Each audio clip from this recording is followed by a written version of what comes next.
When heat is supplied to a system, the particles in it can gain more kinetic energy.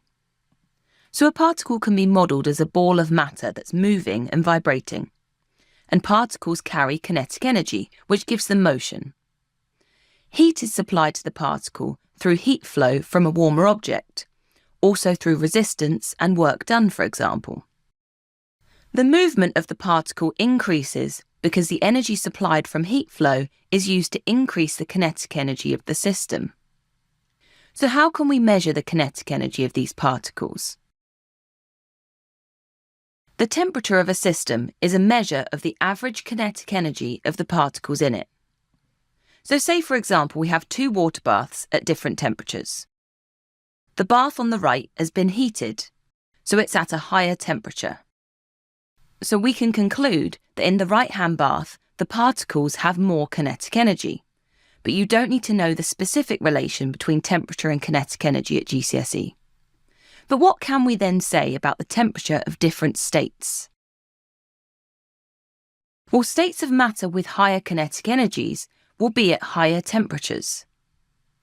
So within a solid, the molecules are closely packed in a regular structure. In a liquid, they're in contact, but they're free to flow and move past each other. And then in a gas, the molecules move fast and randomly, and they're spread out. So a solid has low kinetic energy, as the molecules can only vibrate around fixed positions, and it's therefore at a lower temperature. In a liquid, there is a medium amount of kinetic energy available to the molecules, as there is some movement and flow possible. So a liquid is at a medium temperature. Then in a gas, there is a high amount of kinetic energy available, as the particles are free and fast moving, so the gas is at a higher temperature than the solid and the liquid. Remember that Ke stands for kinetic energy.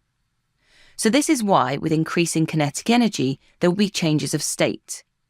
A solid will reach its melting point and change to a liquid, and then the liquid will reach its boiling point and become a gas. For your exam, you should be able to describe how the temperature of these states and their energies are related. Thanks for watching.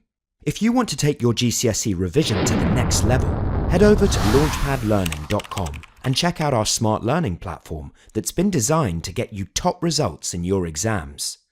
We cover your whole specification and make revision fun with interactive quizzes, easy-to-follow videos, and more. You'll be kept motivated by your own AI tutor who's here to support you every step of the way. To check it out for yourself, click here. Or click here to keep watching a selection of the videos from our full GCSE Physics course. See you there!